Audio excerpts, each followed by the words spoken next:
Beneath the waves off India's western coast, ancient stones rest in silence, echoes of a city long thought to exist only in myth. Welcome to the search for Dwarka, the legendary sunken city of Krishna, where archaeology and epic tradition collide. Could these ruins reshape what we know about India's ancient past? Dive with us into one of the most tantalizing underwater mysteries of our time. For millennia, Dwarka has lived in scriptures and epic poems, a symbol of splendor, righteousness, and divine power. The ancient Indian epic, the Mahabharata, and sacred texts like the Harivamsha and the Puranas paint vivid pictures of Dwarka. They describe it as a meticulously planned city, fortified and opulent, built on land reclaimed from the sea, at Krishna's command.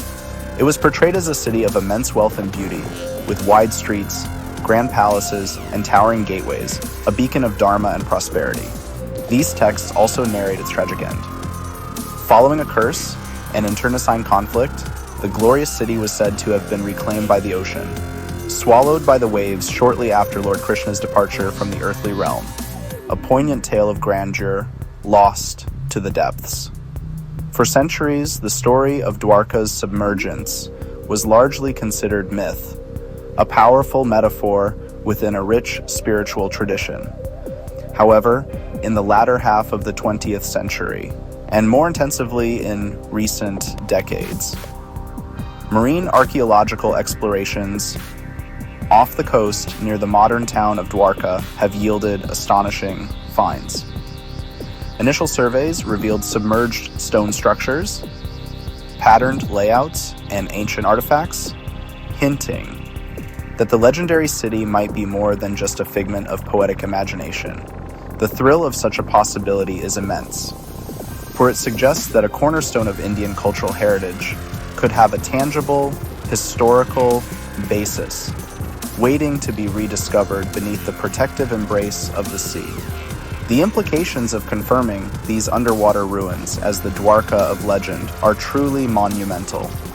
It would provide concrete archaeological evidence for events and timelines described in ancient texts, potentially pushing back the dates for sophisticated urban settlements in this region by thousands of years.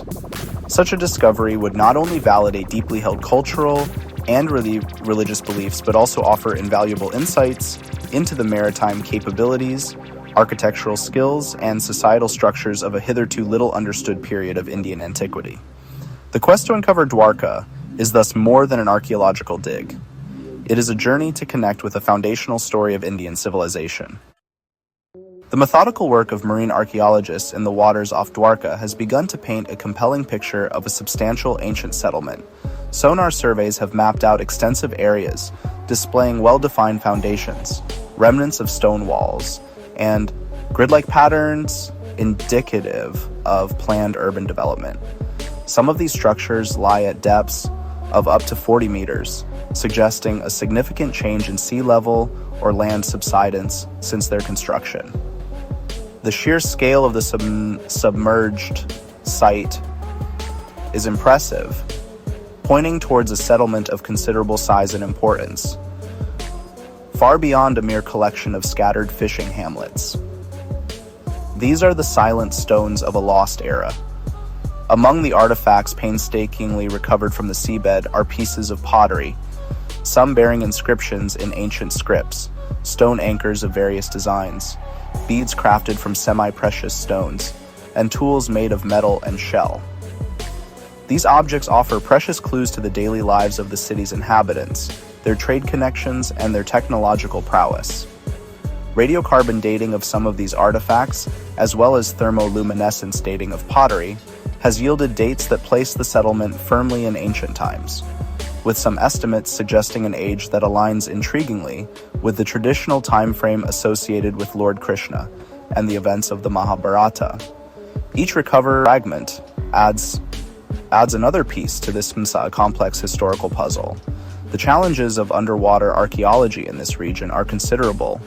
Strong currents, variable visibility, and the sheer depth of the site make excavation and documentation a slow and arduous process. Divers work meticulously, battling the elements to carefully uncover, record, and retrieve evidence from the seabed. Each dive is a mission into the past, requiring immense skill and patience. The marine environment, while preserving some materials remarkably well, also works to conceal and erode, making the task of interpretation all the more demanding. Yet, the tantalizing prospect of unveiling a city of such legendary stature fuels the perseverance of these dedicated researchers. If these submerged structures are indeed confirmed as the legendary Dwarka, the discovery would resonate far beyond the academic world. It would be a profound affirmation of cultural memory, a tangible link to a golden age described in scriptures that have shaped the spiritual landscape of India for millennia.